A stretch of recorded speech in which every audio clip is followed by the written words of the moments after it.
Hello friends, let's crack SSC annual exams में आपका स्वागत है।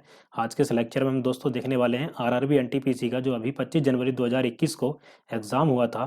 तो उसमें दोनों शिफ्टों में जो जीके का पोर्शन आया था उसका एनालिसिस करने वाले हैं आज के इस लेक्चर में। तो वीडियो को शुरू से लेकर लास्ट तक पूरा देखना है। जितने भी मैं क्वेश्चन का एनालिसिस करूँगा डिटेल में हम सभी का एक्सप्लेनेशन देखेंगे और ये आगे के आने वाले एग्जाम की दृष्टि से भी आपके लिए इंपॉर्टेंट है। तो वीडियो को शुरू से लेकर लास्ट तक पूरा देखना है।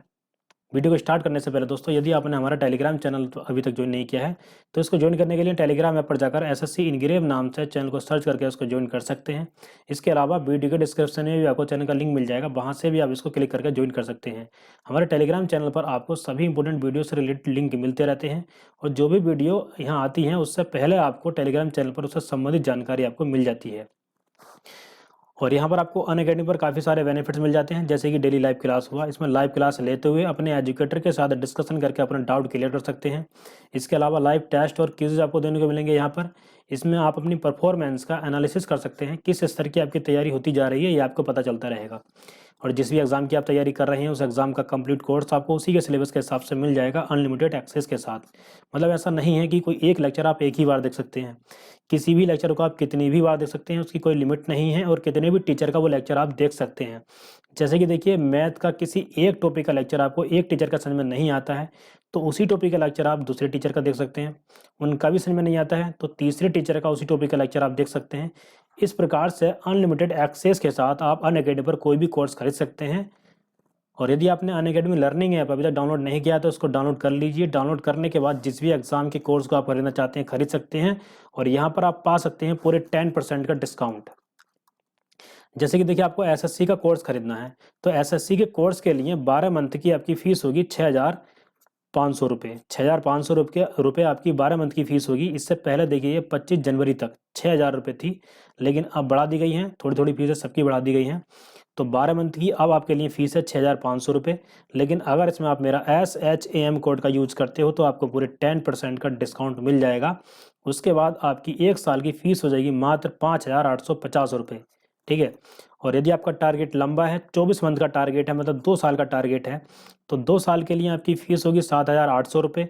इसमें भी अगर आप मेरा SHAM कोड का यूज़ करते हो तो आपको पूरे 10% का डिस्काउंट मिल जाएगा। उसके बाद आपकी फ़ीस हो जाएगी 2 साल की 7,020 रुपये।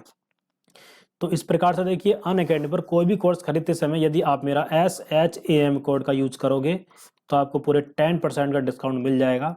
चलिए आते हैं अपने टॉपिक पर। आज के लेक्चर में हमें 25 जनवरी में जो दोनों शिफ्टों में जीके का पोर्शन था आरआरबी एनटीपीसी में, उसका एनालिसिस करने वाले हैं। तो पहला क्वेश्चन है हमारा, मौलाना अबुल कलाम आज़ाद ट्रॉफी कब स्थापित की गई थी?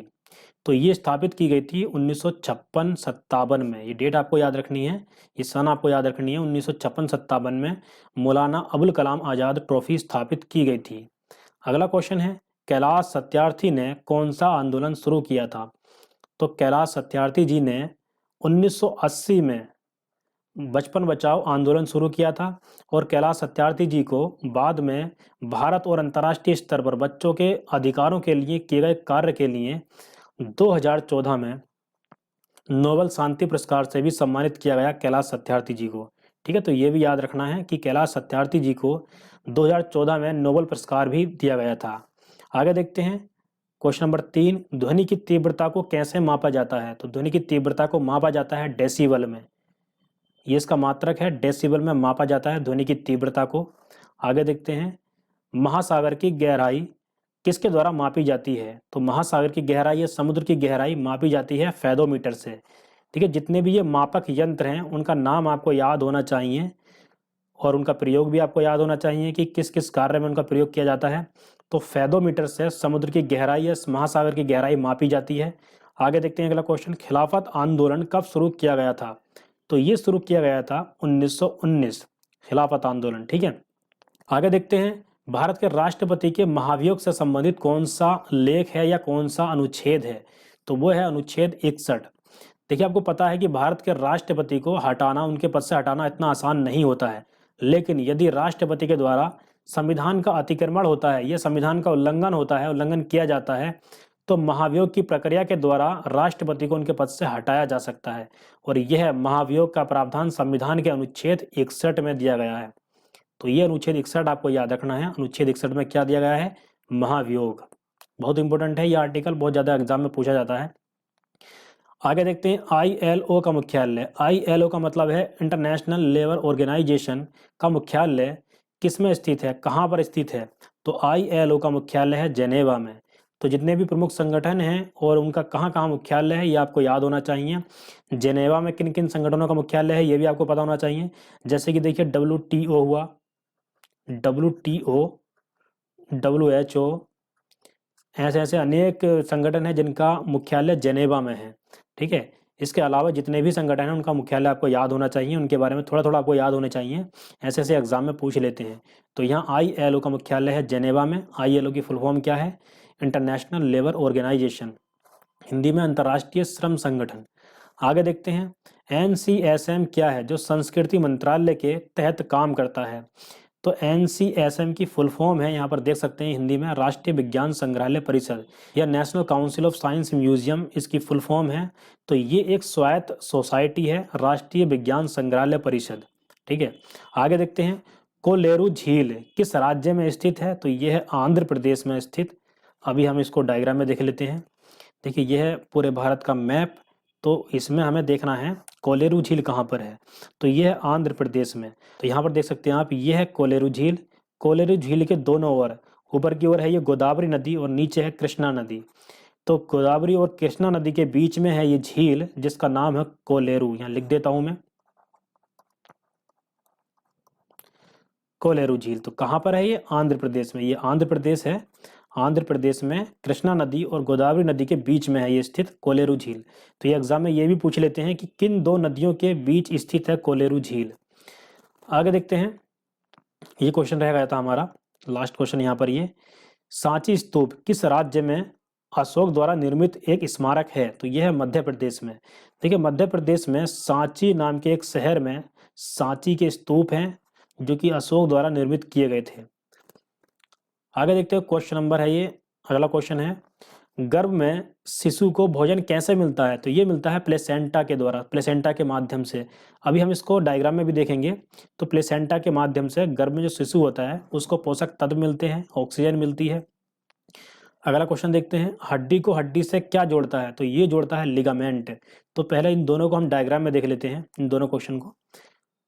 तो पहले तो देखिए ये है प्लेसेंटा, आप यहाँ पर देख सकते हैं गर्भ में, यहाँ पर ये बच्चा है और ये है प्लेसेंटा। तो इस बच्चे को देख सकते हैं आप यहाँ कोड के द्वारा, ये है कोड, कोड के द्वारा इस प्लेसेंटा से पोषक तत्व और ऑक्सीजन की प्राप्ति होती है। और यहाँ पर देखिए अभी दूसरा क्वेश्चन था कि दो हड्डियों को आपस में कौन जोड़े रखता है? तो वो जोड़े रखता है लिगामेंट।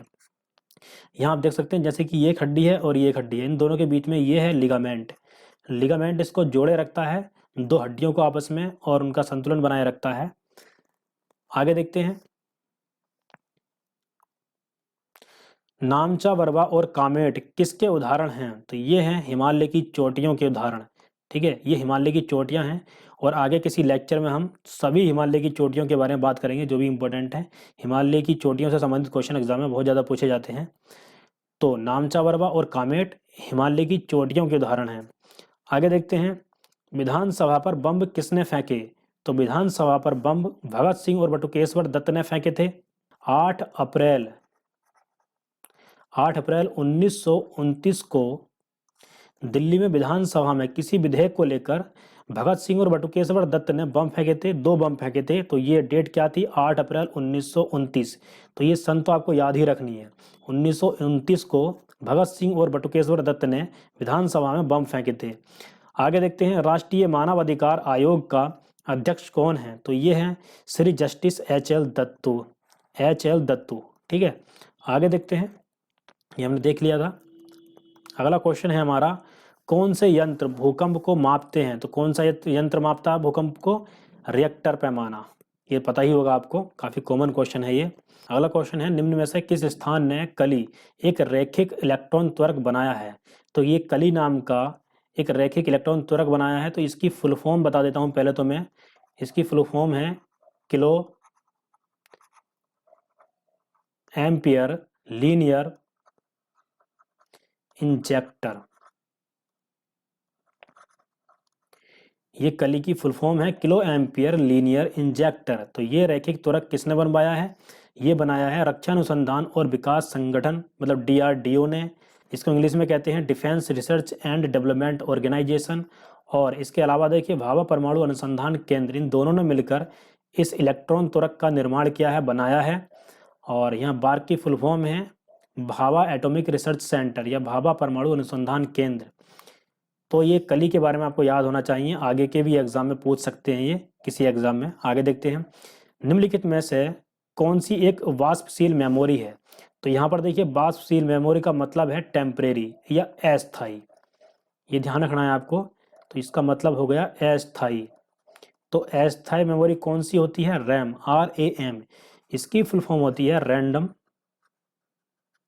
Access memory. इसके अलावा होता है रोम। रोम की फुल फॉर्म होती है रीड ओनली मेमोरी, तो वो स्थायी मेमोरी होती है और ये अस्थायी होती है। यहाँ पर देखिए अस्थायी की जगह वाष्पशील आया था। ठीक है, आगे देखते हैं, चंद्रगुप्त प्रथम का उत्तराधिकारी कौन था? तो वो था समुद्रगुप्त। अगला क्वेश्चन है, संक्षिप्त नाम IDN के लिए पूरा नाम क्या है? IDN की फुल फॉर्म क्या है ये हमको बतानी है इस क्वेश्चन में। तो इंटरनेशनलाइज्ड डोमेन नेम इसकी फुल फॉर्म होती है। जो इंटरनेट यूज करने वाले होते हैं उनके डोमेन नेम में भाषा से संबंधित होता है ये IDN। ठीक है, इंटरनेशनलाइज्ड डोमेन नेम IDN की फुल फॉर्म होती है। आगे देखते हैं, IMF में कितने सदस्य हैं? तो IMF में है 190 सदस्य। और IMF का मुख्यालय कहाँ पर है ये भी आपको याद होना चाहिए। इसका मुख्यालय है संयुक्त राज्य अमेरिका की राजधानी वॉशिंगटन DC में, वॉशिंगटन DC। ठीक है, इसके अलावा देखिए वॉशिंगटन DC में वर्ल्ड बैंक का मुख्यालय भी है, वर्ल्ड बैंक। ये जो कुछ प्रमुख संगठन हैं उनके मुख्यालय कहाँ पर है ये आपको पता होना चाहिए। वर्ल्ड बैंक का मुख्यालय कहाँ पर है? वॉशिंगटन DC में। और IMF का मुख्यालय भी वॉशिंगटन DC में है। वॉशिंगटन DC संयुक्त राज्य अमेरिका की राजधानी है। और IMF में कितने सदस्य हैं? 190। IMF की फुल फॉर्म भी मैं बता देता हूँ यहाँ पर। IMF की फुल फॉर्म है international monetary fund, monetary fund, ये इसकी फुल फॉर्म है IMF की। आगे देखते हैं, जैन धर्म के 24वें तीर्थंकर कौन थे? तो 24वें मतलब अंतिम तीर्थंकर कौन थे? महावीर स्वामी। और महावीर स्वामी को ही जैन धर्म का वास्तविक संस्थापक कहा जाता है। अब देखिए इसमें हम पहले संस्थापक को भी देख लेते हैं, तीर्थंकर को देख लेते हैं। तो पहले तीर्थंकर थे ऋषभ देव, ऋषभ देव। और 24वें तो ये थे ही, 23वें कौन थे ये भी आपको याद होना चाहिए। इन तीन के बारे में ही एग्जाम में पूछते हैं, इनके अलावा नहीं पूछा जाता एग्जाम में। पहले हो गए ऋषभ देव, 23वें हो गए पार्श्वनाथ, पार्श्वनाथ। ठीक है, और 24वें हैं महावीर स्वामी जी। आगे देखते हैं, भारत में पहली बीमा कंपनी कौन सी थी? तो वो थी the oriental life insurance company या Bombay mutual life insurance society. आगे देखते हैं, निम्न में से किस उपकरण का उपयोग वायुमंडलीय दाब या दबाव को मापने के लिए किया जाता है? तो वायुमंडलीय दाब को मापने के लिए किस उपकरण का प्रयोग किया जाता है? बैरोमीटर का। मैंने आपको बताया था जितने भी ये उपकरण होते हैं, मापक यंत्र होते हैं, उनका नाम और उनके प्रयोग आपको याद होने चाहिए। जैसे कि देखिए अभी हमने इससे पहले भी देखा था, समुद्र की गहराई मापने के लिए किस मापक यंत्र का प्रयोग किया जाता है? तो वो था फेदोमीटर। और ये वायुमंडलीय दाब या दबाव मापने के लिए किया जाता है बैरोमीटर का प्रयोग। आगे देखते हैं, माइक्रोचिप्स वर्तमान में किससे बनाई जाती हैं? तो अधिकतर माइक्रोचिप्स सिलिकॉन से बनाई जाती हैं, ये आपको याद होना चाहिए। आगे देखते हैं, भारतीय संविधान का अनुच्छेद 368 किससे संबंधित है? और ये बहुत इंपॉर्टेंट आर्टिकल है, अनुच्छेद 368। तो ये संवैधानिक संशोधन से संबंधित है कि संविधान के कहीं भी किसी भी अनुच्छेद में संशोधन किया जा सकता है, ये दिया गया है 368 में। तो इसकी जो पूरी प्रक्रिया होती है वो यही 368 में दी गई है। एक भाग है भाग 20, संविधान के 22 भाग हैं, 22 भागों में एक भाग है भाग 20। भाग 20 में केवल एक ही आर्टिकल है, अनुच्छेद 368। ठीक है, आगे देखते हैं, सही क्रम में वायुमंडल की 5 परतें क्या हैं? तो वायुमंडल की 5 परतों के बारे में आपको पता होना चाहिए और उनका इंग्लिश में भी नाम आपको याद होना चाहिए, कभी कभी केवल इंग्लिश में ही पूछ लेते हैं। तो चलिए उनका क्रम हम देख लेते हैं। सबसे पहले आता है क्षोभ मंडल या ट्रोपोस्फेयर, उसके बाद आता है समताप मंडल या स्ट्रेटोस्फेयर, उसके बाद आता है मेसोस्फेयर, और मेसोस्फेयर का मतलब होता है मध्य मंडल, और उसके बाद आता है थर्मोस्फेयर। देखिए मेसोस्फेयर मध्य मंडल होता है, ये मध्य की परत होती है, तो इसके लिए हम इसको आसानी से याद रख सकते हैं। मध्य में है तो मध्य मंडल या मेसोस्फेयर। उसके बाद आता है थर्मोस्फेयर। थर्मोस्फेयर को मतलब कहते हैं ताप मंडल। इसका एक दूसरा नाम आयन मंडल भी है, ये भी आपको याद होना चाहिए, आयन मंडल या आयनोस्फेयर, आयन मंडल। अभी इसके बारे में आपको बताने वाला हूँ। और सबसे लास्ट में होता है एक्सोस्फेयर या बाह्य मंडल या बहिर्मंडल। एक्सोस्फेयर इंग्लिश में कहते हैं और हिंदी में बाह्य मंडल या बहिर्मंडल कहा जाता है। तो यहाँ पर देखिए सबसे पहले हमने देखा क्षोभ मंडल को, उसके बाद समताप मंडल को, मतलब स्ट्रेटोस्फेयर को। समताप मंडल में ही शुरू में होती है ओजोन लेयर, ओजोन परत। ये भी आपको याद होना चाहिए कि ओजोन परत कहाँ होती है, समताप मंडल में, ओजोन परत, जो कि देखिए अंतरिक्ष से आ रही अल्ट्रावायलेट रेडिएशन को हमारी पृथ्वी की सतह तक आने से रोकता है। और वो किरणें आपको पता ही है त्वचा कैंसर के लिए उत्तरदायी होती हैं, तो बहुत ज़्यादा हानिकारक होती हैं हमारे लिए वो, तो उन अल्ट्रावायलेट रेडिएशन को रोकता है ओजोन परत। आगे मेसोस्फेयर है, और यहाँ थर्मोस्फेयर के बारे में आपको पता होना चाहिए। इसको आयन मंडल भी कहते हैं या आयनोस्फेयर भी कहते हैं। और जो पृथ्वी की सतह से रेडियो तरंगें अंतरिक्ष में जाती हैं वो आयन मंडल से ही वापस आ जाती हैं, इसीलिए वायरलेस कम्युनिकेशन या बेतार संचार संभव हो पाता है। और लास्ट में एक्सोस्फियर है। आगे देखते हैं इब्न बतूता किसके शासनकाल में भारत आए थे या आया था। तो इब्न बतूता आया था, मोरक्को से आया था, ये मैं यही बता देता हूँ, मोरक्को से आया था इब्न बतूता, और मोहम्मद बिन तुगलक के शासनकाल में ये भारत आया था। आगे देखते हैं पंचमहल कहाँ स्थित है। तो पंचमहल स्थित है फतेहपुर सीकरी में, फतेहपुर सीकरी में पंचमहल स्थित है, और इसको किसने बनवाया था, अकबर ने। आगे देखते हैं नई मंजिल योजना का उद्देश्य है। तो इसका उद्देश्य है अल्पसंख्यक युवाओं को लाभान्वित करना। आगे देखते हैं निम्नलिखित में से कौन यूएनओ का स्थायी सदस्य है। तो यूएनओ के 5 स्थायी सदस्य हैं, उनके नाम हम यहाँ पर देख लेते हैं। यूएसए, ब्रिटेन, चीन, फ्रांस और रूस। तो ऑप्शन के हिसाब से इनमें सभी में एक दिया था, फ्रांस, तो इसका आंसर हो जाएगा फ्रांस। ठीक है, आगे देखते हैं द अग्नि 5 मिसाइल है ये। द अग्नि 5 की श्रेणी क्या है, मतलब मारक क्षमता क्या है इसकी। तो ये है 5500 से 5800 किलोमीटर तक। आगे देखते हैं कोचों को कौन सा पुरस्कार दिया जाता है। तो कौन सा पुरस्कार दिया जाता है कोचों को, द्रोणाचार्य पुरस्कार। तो इसका आंसर यही सही है, द्रोणाचार्य पुरस्कार कोचों को दिया जाता है, और एग्जाम में बहुत ज़्यादा पूछा जाता है। आगे देखते हैं किस अनुच्छेद में वित्तीय आपातकाल का प्रावधान किया गया है। तो वो किया गया है 360 में, अनुच्छेद 360 में। देखिए आपातकाल से संबंधित आपको 3 आर्टिकल याद रखने हैं, 352, 356 और 360। 352 में राष्ट्रीय आपात के बारे में दिया गया है, यहाँ लिख देता हूं मैं, राष्ट्रीय आपात। और 356 में राष्ट्रपति शासन।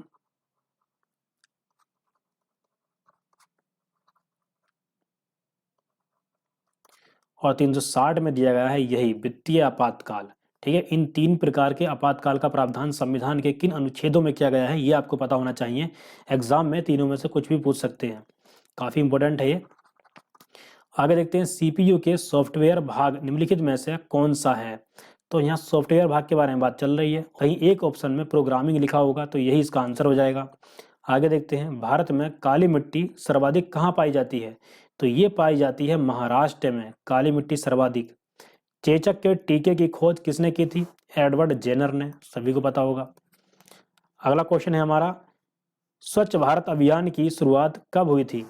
तो ये हुई थी 2014 में। आगे देखते हैं एमएसपी में कितनी फसलें हैं। एमएसपी में है 22 फसलें, और एमएसपी की फुल फॉर्म है मिनिमम सपोर्ट प्राइजेस। ये एमएसपी की फुल फॉर्म है, और इसमें कितनी फसलें हैं, 22 फसलें हैं। काजीरंगा नेशनल पार्क से एक क्वेश्चन पूछा गया था, तो कुछ भी पूछा जा सकता है। काजीरंगा नेशनल पार्क बहुत ज़्यादा इंपॉर्टेंट एक नेशनल पार्क है, इससे संबंधित क्वेश्चन एग्जाम में अक्सर पूछे जाते रहते हैं। तो काजीरंगा नेशनल पार्क एक सींग वाले गैंडे के लिए प्रसिद्ध है पूरे भारत में, और ये कहाँ पर है? असम में। असम में एक और है, मैं लिख देता हूँ। देखिए ये असम में है और असम में एक नेशनल पार्क और है जिसका नाम है मानस। तो ये दोनों इंपॉर्टेंट है, दोनों के बारे में एग्जाम में आता रहता है। ये जो काजीरंगा नेशनल पार्क है ये एक सींग वाले गैंडे के लिए प्रसिद्ध है, ये याद रखना है आपको। आगे है question, poverty and un British rule in India पुस्तक के लेखक कौन है? तो ये हैं दादा भाई नौरोजी। तो यही इसका आंसर है। आगे देखते हैं, नमक सत्याग्रह कब शुरू हुआ? तो 12 मार्च 1930 को महात्मा गांधी जी ने गुजरात के अहमदाबाद में साबरमती आश्रम से नमक सत्याग्रह की शुरुआत की थी। तो ये फैक्ट्स आपको याद होना चाहिए नमक सत्याग्रह के बारे में कि 12 मार्च 1930 को गांधी जी ने नमक सत्याग्रह की शुरुआत की। किस पुरस्कार का संबंध खेल से है? तो ये है अर्जुन पुरस्कार। 4 ऑप्शन होंगे आपके सामने, उनमें एक जगह अर्जुन पुरस्कार लिख रहा होगा, तो यही इसका आंसर हो गया अर्जुन पुरस्कार। ठीक है, खेल से संबंधित जो पुरस्कार हैं, जो इंपॉर्टेंट पुरस्कार हैं वो आपको याद होने चाहिए। आगे देखते हैं, स्विट्जरलैंड के चारों ओर कौन सी पर्वत श्रृंखला स्थित है? तो वो है आल्प्स पर्वत श्रृंखला। तो आल्प्स पर्वत श्रृंखला की सबसे ऊंची चोटी है माउंट ब्लैंक। ये इटली और फ्रांस की सीमा पर स्थित है माउंट ब्लैंक। आगे देखते हैं, चावल के खेतों में कौन सी गैस पैदा होती है या कौन सी गैस निकलती है? तो वो है मीथेन। अगला क्वेश्चन है, निम्नलिखित में से किसने आवर्त सारणी तैयार की थी? तो यहाँ पुरानी आवर्त सारणी की बात चल रही है। पुरानी आवर्त सारणी मेंडलीफ ने तैयार की थी। आज के लेक्चर में दोस्तों इतना ही। मैं उम्मीद करता हूँ ये लेक्चर आपको पसंद आया होगा। और अनअकैडमी पर कोई भी कोर्स खरीदते समय मैंने आपको बताया था, यदि आप मेरा SHAM कोड का यूज करते हो तो आपको पूरे 10% का डिस्काउंट मिल जाएगा। और यदि आपने अभी तक इस चैनल को सब्सक्राइब नहीं किया है तो चैनल को सब्सक्राइब करके बेल आइकन पर क्लिक कर दीजिए, जिससे कि आने वाली सभी इंपॉर्टेंट वीडियोस के नोटिफिकेशन आप तक प्राप्त होते रहेंगे। और इसके साथ ही टेलीग्राम चैनल को भी ज्वाइन कर लें। टेलीग्राम चैनल को ज्वाइन करने के लिए आप टेलीग्राम ऐप पर जाकर SSC इनग्रेव नाम से चैनल को सर्च करके उसको ज्वाइन कर सकते हैं। चलिए दोस्तों, मिलते हैं नेक्स्ट वीडियो में। Thank you so much.